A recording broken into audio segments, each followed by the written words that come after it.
letting you guys pop in there. All right, so I just got out of jail a few hours ago, guys. I got arrested here in Ephrata by one of the local goons, one of the gooniest of the local goons, Officer Pat Canady. All right, and Officer Pat Canady arrested me for filming him today. Now, this is the same officer. You guys remember the video from a week or so ago where I called out one of the crooked little bullies? This is the officer that runs around town. He's known for harassing and collecting. He's not actually known for helping people. He's known for being the guy that harasses everyone, that writes people up for petty things, that takes them to jail for petty things. And so I've been very open about calling him out for the extortioner, kidnapper that he is. Today I was out running some errands, and so I was actually at the store, and I'm heading out, and I come around the corner, and I'm just in the truck, going along my way, right? And I come around, and here's Canady with somebody pulled over. But see, Canady wants to be a big shot, like a lot of officers, but he's very blatant about it, right? Oops, things are falling. So I come around, and Canady's got this woman in a pickup truck, it looked like, pulled over, and she's pulled into the parking lot, into a parking spot, and good for her, get off the street, so there's some accountability and some observability, right? So, Canady is just blocking, the exit, and so you, got to go around him. I mean, he just leaves his car. His car's sticking out there, and he's all cool doing his stop, right? So I pull into a parking spot, I jump out of the car, and I walk over there, and I'm like, Canady, stop harassing people, get your car out of the road, stop blocking traffic. And of course, he's really petulant, right? He doesn't usually have much of a response, and he's like, I'm not doing anything you say. And he starts getting really angry. Now, bear in mind, he's been catching a lot of flack because, thanks, Spaniard, he's been catching a lot of flack because of these other videos. I have numerous incidents with Officer Patrick Canady here in Ephrata, Washington. Ephrata Police Department's number is 754-2491. I'll put it in the comments below just to make sure all that's verified when we're done here. But let me continue the story. So I'm just filming. I wasn't live streaming. I was just filming. I didn't really expect a big deal. I figured, it's Canady, and I'm used to dealing with these guys. Of course, I know that's a risk, right? Familiarity does come with a risk because you think, okay, I've dealt with this guy before. And I noticed he was really angry. So clearly he's mad about the last video where he got called out. And I was pulling no punches. I said, get in your car and get out of here and stop harassing people. And so I was, it's not like I was threatening him or blocking his path or anything like that. It was just saying what we should all be saying, right? Here's where we're at. It is a crime to film or to speak out against your government. And we're seeing that with the Bundys. We're seeing that with Native Americans. We're seeing that with blacks. So Canady's getting all mad. And he's like, I'm confiscating your phone for evidence. And I'm like, no, you're not. And I realized he was kind of losing it. And I'm like, you need to calm down and just stop harassing people and stop abusing your community. So realizing that he's kind of getting intense, it just looked like a traffic stop. I go back to my vehicle. Right about this time, he calls in the reinforcements, right? They come blaring in with their lights, and his fellow gangbanger comes in. And he comes in, and they immediately finish with this stop and come over to harass me. Now, I'm in the car. I've locked the door and closed the windows, as I've talked about. At this point, I was trying to go live on Facebook so people could follow what was going on, because I sensed a high level of hostility, more than normal, right? He was hoping to get even. He's mad at me, and he wanted to get even. That's what all this was about. So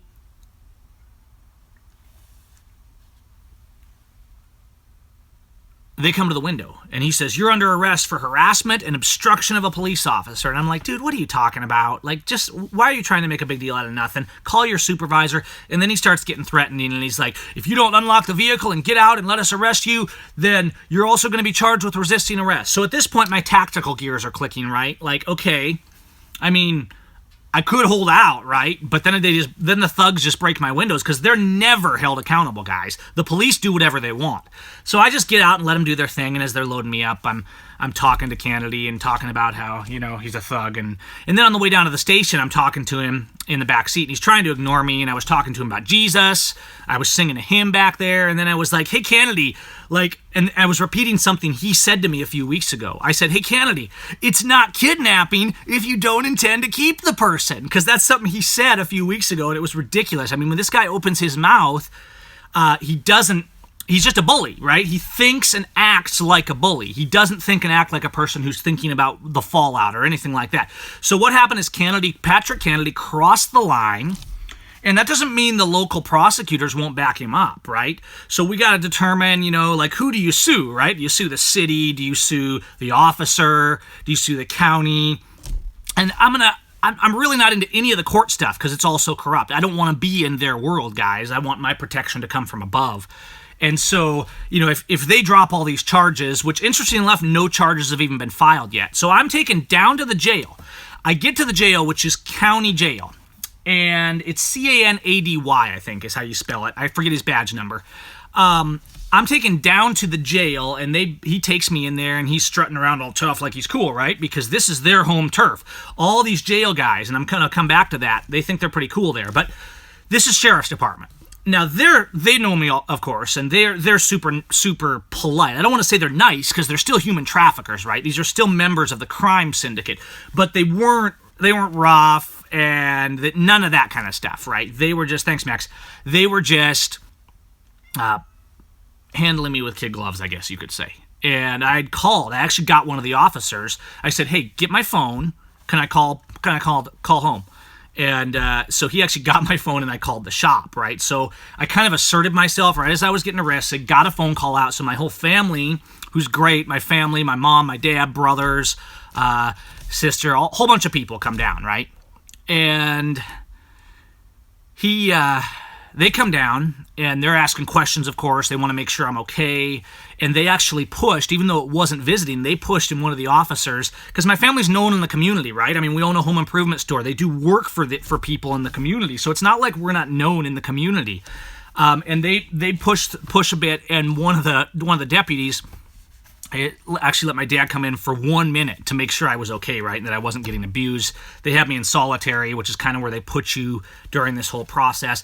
But, they let me get a glass of water and things like that. Of course, it was still exerting their authority, right? They still lock you in a cell when you could just be sitting there waiting to work it out. So it's all about trafficking. It's all about abuse, and they think they're the good guy.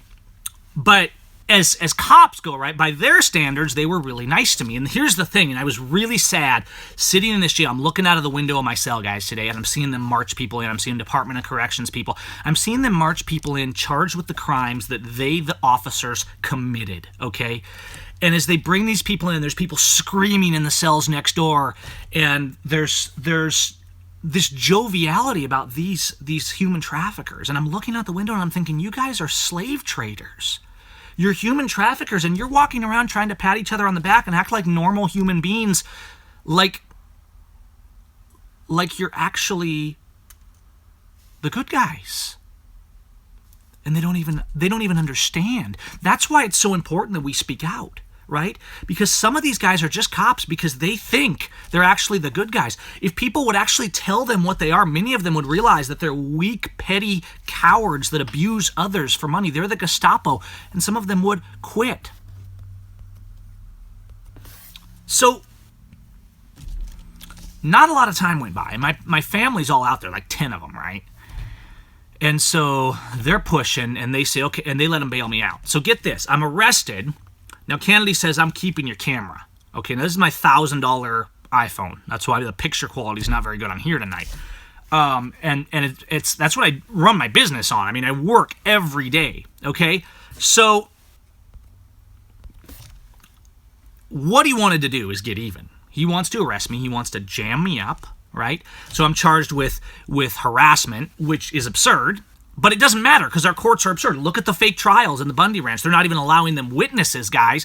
Eric Parker tried to testify in his own defense, and they took him off the stand, okay? So we don't have courts of law. We don't have prosecutors or sheriffs that defend law. They defend their blue line buddies. That's what people really mean when they say they back the blue. They're saying we're with the crime syndicate. We're with the terrorists. We hope we get left alone, all right? So $2,000. $2,000, right? Now, these are gross misdemeanors. These are not felonies. The first one, like, to harassment, you have to actually be threatening, which, of course, as you guys know, I'm not a threatener. I'm a man of peace. I don't roll over with threatening and violence and things like that. I use my voice as a sword, okay? So cash bond to get me out. My family gals out there, and they come together, and my parents and stuff, and $2,000. So what do they do, right? Kidnapping, theft, ransom. That's what the system's built around. Kidnapping, theft, ransom. Or kidnapping, theft, lock you in a prison where they can sell you for profit. All right? That's what the prisons are. They're for profit. Enslave people. Keep the other people who aren't enslaved in fear so that they will be afraid and pay the ransom, right? Because when you're in, guys, if you've been in, you guys can affirm this in here. If you are in, it's dark in there. It's a nasty place. Even if relatively speaking, grading on the curve, right? Even if relatively speaking, grading on the curve, you're getting officers that are nice, right? They're not nice. They're slave traders. They're criminals. They're human traffickers. But they're nicer maybe than XYZ officer over there. So Canady is a bully, thug, extortioner. That's what he's known for around town. It's what he's been that way for years, and that's why I call him out so boldly and why I pull no punches with him. Because he's not a righteous man. He's not an honorable man. He's not a man who defends the law. He's not a man who protects his community. He is a menace to our community. But quite frankly, that's what our system has become. So chances are, based on this, there will be zero accountability for his crimes. But I'm let out of jail, give $2,000. I don't even have paperwork that says charges or anything. There's not even any charges, right? There's a little slip that says, like some stuff. That's thrown together. But there's not even any charges in the system, really. Like, there's no court date. There's no nothing, guys. So I don't even know where we stand at this point. The prosecutor, actually, 754-2011 is the courthouse office. They won't be open until tomorrow. But you can call the prosecutor's office and say, hey, this is ridiculous. Drop these charges. Because the charges, actually, they would just have to not even file the charges. So I don't have a video of what happened because Canady stole my camera. Pat Canady from the Ephrata PD stole my camera. 754-2491 is their number. If you want to call, I'll put it in the comments down below too if you want to verify. But if you want to call and say, hey, you know what? Stop harassing people. Stop harassing. Give Gavin his property back. Because Canady stole I think just to mess with me. I think because he knows it's a tool that I use a lot. So thugs will be thugs, traitors will be traitors, and crime syndicate members are crime syndicate members. That's where we are, but don't let this make you afraid, guys. We need more people pushing. We need more people speaking out. The reason they get away with this at all is because we've not made it normal to call out officers on the road, to stop and say, hey, quit harassing that person, right? So if you guys do want to help out, if you want to help out with some of the expenses and stuff of all this stuff, and I got to figure something out for a phone. I'm going to have to find a used one or something because I have to have my phone for work. And we tried to go down there and get it, and they said, oh, we're keeping it indefinitely, basically. So you could, if you guys want to support, you can shout out in the super chat. You can go to my website, callmegav.com/donate, paypal.me/Seim.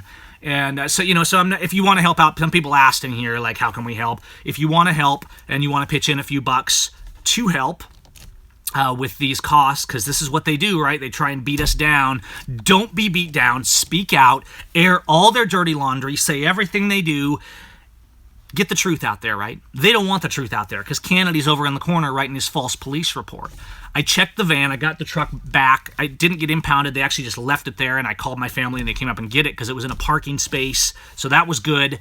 And they, as far as I can tell, they didn't plant any drugs or anything like that. We did check it through briefly. Could have missed something. There was, of course, nothing illegal in there, but let's remember, this is what the blue line does. Remember Baltimore? These recent videos come out, planting drugs, trying to frame you, trying to do setup things so they can increase charges. These are not honorable people, guys.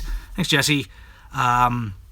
You guys have a good night. I'm going to go. It's late. I'm tired. I feel dirty from being in the jail cell. I haven't even changed my clothes. And stand up. Speak out. Always film, right? I wish I had a backup or another camera, right? But I didn't expect it to go bad, right? I didn't expect him to go psychotic on me. I just thought I'd call him out and we'd be on our way. And that's all that needed to happen. But he chose to cross the line. Patrick Canady chose to make an incident. He chose to commit a felony. He chose to kidnap and steal and violate instead of just listening and humbling himself and doing what's right. So my appeal is to heaven, guys, and I appreciate your support. Those of you that were calling, it was posted on the Facebook page, and I know some of you were out there, you were calling, you were supporting. That kind of stuff really helps. Do that for your neighbor. I don't think they have dash cams or body cams on the officers here in Ephrata, and so maybe that's one reason they want to try and keep me from having that footage. And I did nothing wrong. I mean, I spoke out boldly. I didn't pull any punches, but it's okay to speak, right? And if people disagree with the way I speak, then hey, speak better, do better, but speak out. Don't support the treason. So I appreciate your guys' love and support. Spread the word, spread the message. We'll talk soon. Have a good night, all right? Bye-bye.